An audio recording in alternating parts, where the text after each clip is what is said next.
Hello once again, I'm Cosmic, and today we're going to be taking a look at the PC port of Valkyria Chronicles, which is a tactical role-playing game developed and published by SEGA. The game itself originally released on consoles back in 2008 and received critical acclaim as well as numerous awards. It has now finally received a move to the PC platform and spent some time atop the Steam charts when it released. Valkyria Chronicles is set in the continent of Europa, which is primarily made up of two main superpowers: the autocratic European Imperial Alliance in the east and the Atlantic Federation in the west. Both heavily depend on a multi-purpose mineral known as Ragnite, and its growing scarcity sparks the Empire into declaring war and beginning to invade the west. In the middle of these two superpowers, however, lies the Principality of Gallia, which has remained neutral in the war. However, due to Gallia's rich Ragnite deposits, the Empire suddenly begins to invade. One of the first towns to be hit is the border town of Brule, and so enters our protagonist, Welkin Gunther, a nature-loving academic who is on his way to evacuate his sister Isara from the town. Welkin is forced to fight, meeting Alicia Melchiot along the way, and after escaping Brule, finds himself a squad leader of Squad 7 in the Gallian militia. Console to PC ports haven't got the best track record ever. Often they can be really lazy and not fit for purpose. Thankfully, barring a few issues, Valkyria is a relatively good port. Firstly, there is no frame rate lock, which is great. The game isn't locked at 30 frames per second, and the game will happily run at any resolution your system will support. They have also put in rebindable keys, which you may think is standard, but console ports are notorious for leaving this out for PC gamers. One issue I do have is with the pre-rendered in-game cutscenes, because they will only show at PlayStation 3 quality, which is annoying considering it means that you're more likely going to be playing most of the game at a better quality than the cutscenes themselves. Lastly, the game runs very well even on limited hardware.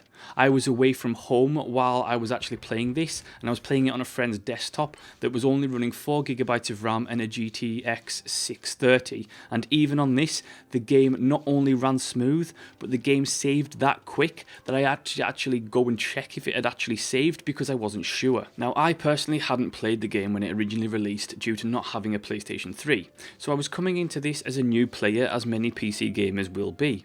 The game is told through a menu, which is a book and has chapters. Each chapter has several episodes which can be played one by one. Some episodes are story cutscenes only, and others will be missions, and lastly there will be optional cutscene episodes that, while aren't required to advance, usually have great story relating to one of the characters. From the book mode you have several tabs available to view. You have the personnel and weapons tabs, which will be regularly updated with new information about characters and weapons. You have the skirmish tab, which as you progress through the main story, you'll unlock new skirmish battles. You can play these at any time, and they can be a great way to practice, gain gold and experience to use back at headquarters. Speaking of the headquarters tab, you'll be spending a lot of time here. In the headquarters you have a variety of things to do. First is the squad barracks, where you can view information and equip your squad. Next is the command room, where you can recruit new members from a pool of available soldiers. You also have the training and R&D sections. In the training you can assign experience points that you've earned to a class to level them up. Characters don't level up individually in the game, and you level up as a class. And as you level each class up, they unlock new traits, as well as eventually becoming elites. The research and development section is where you can spend gold to improve different weapons and armour for your squad. You can also improve and buy upgrades for your tanks, improving their stats. There's a great variety in the R&D section, and there's plenty to research. Each variation of a weapon differs in stats and effects, and it's a good way to make sure that you have the right equipment depending on what situation your mission lands you in. Finally are the Castlefront Street and War Cemetery sections. Castlefront Street is where you visit the reporter Irene, who is also the game's narrator, to read the latest news on the war, and she also has special features on your squad that you can purchase, which unlocks optional sections of the book called reports. These reports you can actually play through and often have missions that focus on one of the main characters or focus on Squad 7 as a whole. The War Cemetery is a place where you meet a mysterious old man that teaches you orders that you can use in battle for experience points. Return to him regularly to make sure that you get them all. So let's move on to gameplay. So before you enter a mission, you'll get a briefing whereby the parameters of the mission will be explained, and then you'll be able to position your choice of soldiers to use.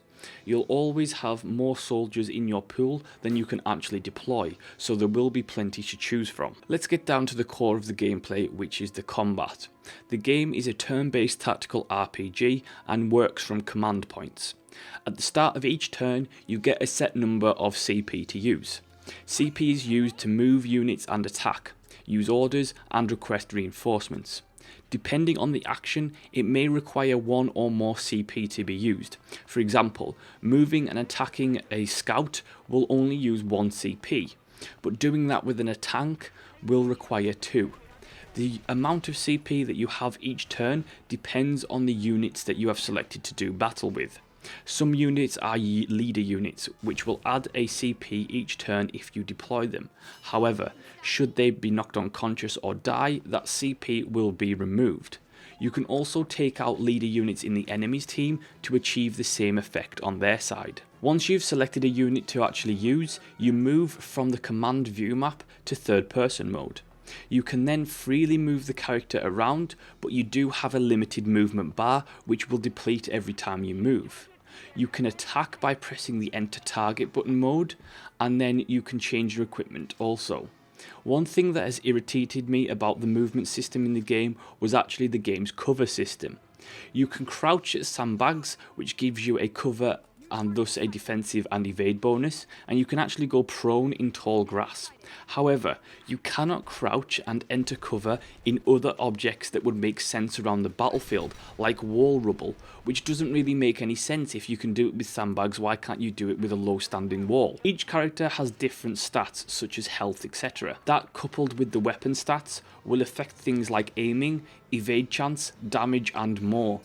Each class has its strengths and weaknesses that need to be taken into account when you're in battle. An example of this is the Scout class.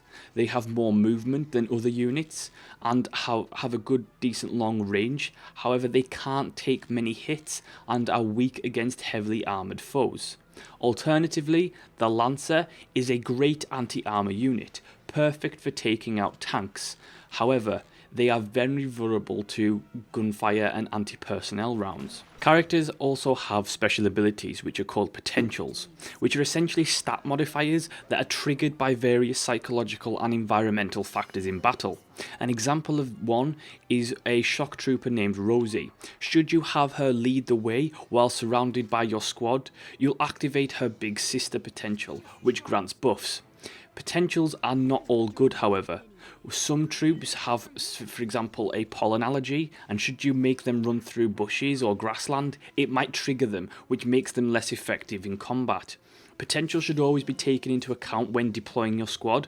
For example, if you're going to be deploying in a desert zone, it's best not to have people who have a desert allergy, as often it will negatively affect them and thus affect their stats negatively, which will make them an easier target for the enemies. The environment plays a big factor in battle. Not only does it play a part in activating certain potentials, but using the environment to your advantage is often key to finding the best strategy to win.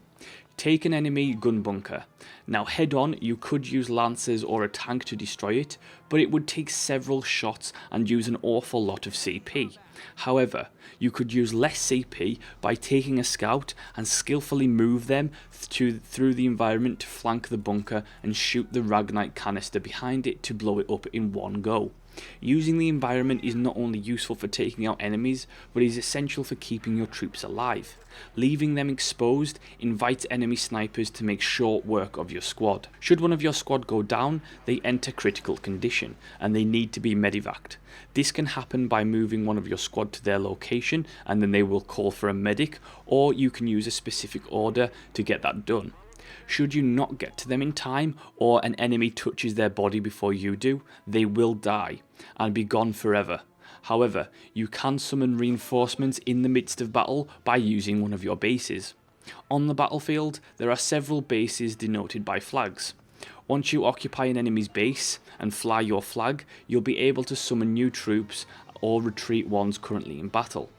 Bases also give stat bonuses for any squad members standing in them, as well as bonus health regen at the start of each turn. Graphically, the game is a treat. Not only does the art direction and hand-drawn art look beautiful, but it gives the whole game a timeless quality, so that even now, and in the years to come, the game will look fantastic. While there aren't many options to play with the graphics, the game runs really well on low-end machines anyway, so you don't really need to fiddle too much. The game's soundtrack is composed by Hitoshi Sakimoto, and it is a fantastic score that adds wonderful drama and tension throughout the game. The game's story is wonderfully told. It's packed with great characters and great writing. While if you're not a fan of JRPG style stories and characters, its charm might be a little lost on you. I myself have always enjoyed JRPGs, and Valkyria Chronicles ticks all the right boxes for me. It's got action, it's got drama, betrayal, love, as well as some more meaningful themes that aren't too dissimilar from real life world wars. Overall, Valkyria stands the test of time, even a few years on from its original release. It is a must for any RPG fan. It's certainly a rarity that a console port is good. Even more rare is that a SEGA port is good.